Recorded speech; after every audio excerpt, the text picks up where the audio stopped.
नमस्कार, स्वागत है आपका इंडिया न्यूज पर और मैं हूं आपके साथ स्वाति सिंह। दिल्ली से सटे हरियाणा में बीजेपी और जेजेपी गठबंधन की सरकार चल रही है, लेकिन जैसे जैसे लोकसभा चुनाव नजदीक आ रहे हैं वैसे वैसे राज्य में ना जाने सिर्फ राजनीतिक सरगर्मी बढ़ रही है या बयानबाजी भी ज्यादा हो रही है, बल्कि आपको बता दें कि बीजेपी और जेजेपी का गठबंधन टूटने की अटकलें भी बढ़ रही हैं। केंद्रीय गृह मंत्री अमित शाह के दौरे के बाद जो घटनाक्रम सामने आया उससे इन अटकलों को और बल मिल चुका है। लोकसभा चुनाव से पहले क्या हरियाणा में बीजेपी और जेजेपी का गठबंधन टूट जाएगा, ये सवाल खड़ा हो रहा है। हरियाणा की राजनीति में इन दिनों ये सवाल सबसे ज्यादा चर्चा का विषय है। इसके पीछे की वजह है बीजेपी और जेजेपी की हालिया सक्रियता।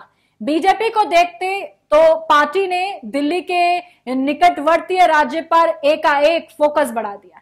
बीजेपी कोर ग्रुप की मीटिंग भी हो रही है, तो दूसरी ओर गृह मंत्री अमित शाह के दौरे के बाद केंद्रीय मंत्री नितिन गडकरी दौरे पर नजर आ रहे हैं और अब रक्षा मंत्री राजनाथ सिंह भी 29 जून को हरियाणा में रैली करेंगे। रक्षा मंत्री की रैली पहले अंबाला में होनी थी, लेकिन अब यह रैली यमुनानगर के जगाधारी में होनी है। विधानसभा चुनावों के बाद प्रदेश में बीजेपी और जेजेपी करीब आए थे, लेकिन अब राज्य में जो स्थिति बन रही है उसके हिसाब से गठबंधन टूटने की प्रबल संभावनाएं देखी जा रही हैं। इसके पीछे 5 बड़े कारण हैं जिन्हें आपको समझना जरूरी है।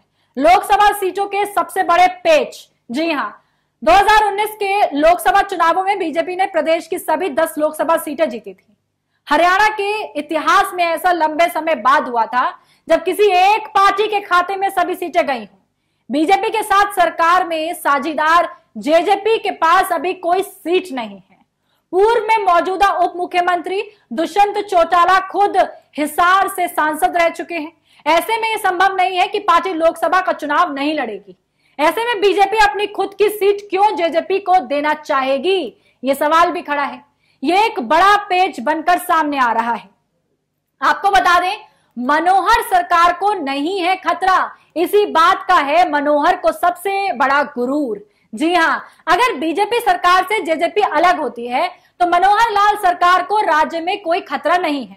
निर्दलियों के सहयोग से सरकार चलती रहेगी। ऐसे में बीजेपी काफी सेफ जोन में है, उसकी सरकार को कोई खतरा दूर दूर तक नहीं है। वहीं सीटें जिस तरीके से दी तो बढ़ेंगी। निर्भरता 2024 के चुनाव में अगर बीजेपी 10 में से 1 या 2 सीटें जेजेपी को देती है तो इससे पार्टी की जेजेपी पर निर्भरता बढ़ेगी। जेजेपी जिस तरह से राज्य में संगठन का विस्तार कर रही है उससे इस बात की संभावना शून्य है कि पार्टी लोकसभा चुनाव नहीं लड़ेगी। ऐसे में बीजेपी अपनी खुद की 10 सीटों में से जेजेपी को दे देगी, इसकी संभावना बेहद कम है। आपको बता दें कि सिरसा रैली के बाद बड़ी सरगर्मी, केंद्रीय गृह मंत्री अमित शाह की सिरसा की रैली के बाद राजनीतिक सरगर्मी बढ़ गई है। दोनों की अलग अलग तैयारी, बीजेपी और जेजेपी राज्य में लोकसभा चुनाव को लेकर अलग अलग तैयारी में जिस तरीके से नजर आई, इसे भी दोनों पार्टी के संगठनों में साफ तौर पर गठबंधन नहीं रहने की स्थिति से जोड़ा जा रहा है। ऐसे में देखना यह है कि तमाम अटकलें लगाई जा रही हैं कि हरियाणा में बीजेपी का गठबंधन टूट जाएगा।